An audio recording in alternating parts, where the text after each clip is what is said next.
கர்த்தருடைய பரிசுத்த நாமத்திற்கு மகிமை உண்டாவதாக. எரேமியா 31 நான் அவர்கள் துக்கத்தை சந்தோஷமாய் மாற்றி அவர்களை தேற்றி அவர்கள் சஞ்சலம் நீங்க அவர்களை சந்தோஷப்படுத்துவேன் என்று கர்த்தர் சொல்லுகிறார்.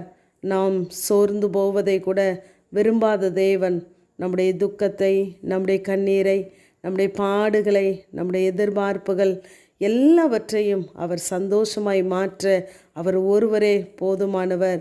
நம்முடைய வாழ்க்கையிலே காணப்படுகிற பாழாய் போனதை அவர் பயிர் நிலமாய் மாற்ற போதுமானவர். மரண இருளை விடியற்காலத்து வெளிச்சத்தை போல மாற்றுகிற தேவன். ஆகவே நம் தேவன் நம்முடைய சூழ்நிலைகளை மாற்றுவதோடு மாத்திரமல்ல, நம்மை தேற்றி நம்முடைய சஞ்சலம் நீங்க நம்மை சந்தோஷப்படுத்துகிற நல்ல தகப்பன் நம்மோடு கூட இருக்கிறவராகவே இருக்கிறார். ஆகவே தான் யாபேஸ் சொல்லும்போது, தேவரீர் நீர் என்னை ஆசீர்வதித்து என் எல்லையை பெரிதாக்கி உடைய கரம் என்னோடு கூட இருந்து தீங்கனை துக்கப்படுத்தாதபடி நடத்தும் என்று வேண்டிக் கொண்டான். அவன் வேண்டிக் கொண்டதை தேவன் அருள் செய்தார் என்று வாசிக்கிறோம். மனிதர்களாகிய நம்முடைய வாழ்க்கையிலே துக்கங்கள், பாடுகள், கண்ணீர்கள் வருவது இயல்புதான். ஆனால் அப்படிப்பட்ட துக்கங்கள் நம்மை சேதப்படுத்தாதபடி கர்த்தர் தம்முடைய வார்த்தைகளை கொண்டு நம்மை தேற்றுகிறவராய், நம்மை சந்தோஷப்படுத்துகிறவராய் நம்மோடு கூட இருக்கிறார். சங்கீதக்காரன் சொல்லும் பொழுது, அநேக இக்கட்டுகளையும் ஆபத்துகளையும் காணும்படி செய்த என்னை நீ திரும்பவும் உயிர்ப்பித்து மறுபடியும் என்னை தேற்றி என் மேன்மையை பெருக பண்ணுகிறவர் என்று சொல்கிறார்.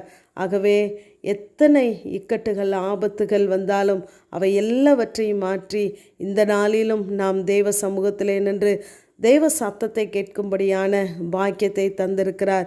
ஆகவே அதை நினைத்து நாம் சந்தோஷப்படுகிறவர்களாக இருக்க வேண்டும்.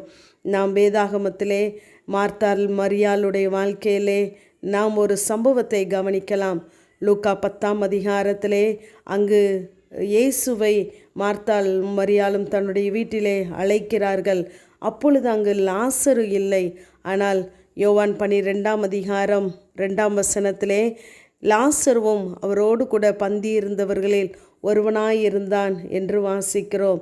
அங்கு இடையிலே இங்கு லாசரை இழந்து தவிக்கிற ஒரு துக்கத்தை நாம் பார்க்கிறோம். ஆனால் தேவனோடு கூட நாம் இருந்து சந்தோஷப்பட வேண்டுமென்றால், நமக்காக தேவன் ஏற்படுத்தின பந்தியை நாம் அனுபவிக்க வேண்டுமென்றால், நாம் இப்படிப்பட்ட துக்கங்களின் வழியாய் தேவ மகிமையை தேவன் வெளிப்படுத்த அவர் விரும்புகிறார். அங்கு இயேசுவிடம் லாசரு வியாதியாய் இருக்கிறான் என்று சொல்லப்படுகிறது. இதை கேள்விப்பட்ட இயேசு, இவனுடைய வியாதி மரணத்திற்கு ஏதுவாயிராமல் தேவனுடைய மகிமை விளங்குவதற்கு ஏதுவாயிருக்கிறது. தேவனுடைய குமாரனும் அதனால் மகிமைப்படுவார் என்று இயேசு சொல்லுகிறார். ஆகவே அவன் மரித்த பின்பு இயேசு சொல்லுகிறார், தேவ மகிமை வெளிப்படுவதற்காகவே என்று சொல்லி அவனுடைய கல்லறையை பார்த்து, கல்லை எடுத்து போடுங்கள் என்று சொன்னவர், லாசருவே வெளியே வா என்று சொல்லுகிறார். மரித்த நிலைமையில் இருந்த அவனுடைய காதுகளிலே தேவ சத்தம் கேட்கப்படுகிறது. அவன் உயிர்ப்பிக்கப்படுகிறான். கட்டுகள் அவிழ்க்கப்படுகிறது. நம்முடைய வாழ்க்கையிலும் நாம் தேவ சத்தத்தை கேட்கிறவர்களாய், உணர்வில்லாத நம்முடைய இருதயம் அங்கு உயிர்ப்பிக்கப்பட வேண்டும் தேவ சத்தத்தை கேட்டு.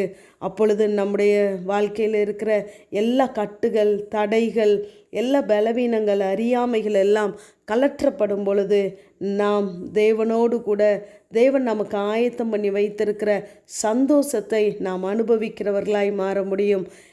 மார்த்தாள் மரியாளுடைய வாழ்க்கையிலே அவர்களுடைய துக்கத்தை மாற்றி அவர்களை தேற்றி அவர்களுடைய சஞ்சலம் நீங்க அங்கு ஒரு சந்தோஷத்தை தேவன் கட்டளையிட்டார்.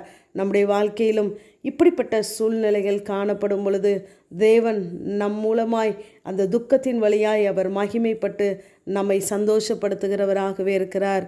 ஆமேன். ஜெபம். பிதாவாகிய தேவனே, குமாரனாகிய இயேசு கிறிஸ்துவின் நாமத்தின் மூலமாய் உடைய சன்னிதானத்திலே வருகிறேன்.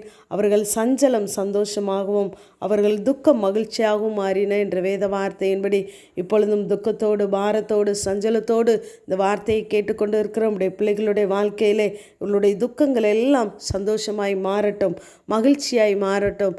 தேவ வார்த்தை உங்களுடைய காதுகளிலே துணிக்கப்படும்படியாய் ஜெபிக்கிறேன். இயேசுவின் மூலம் ஜெபங்கேலும் நல்ல பிதாவே.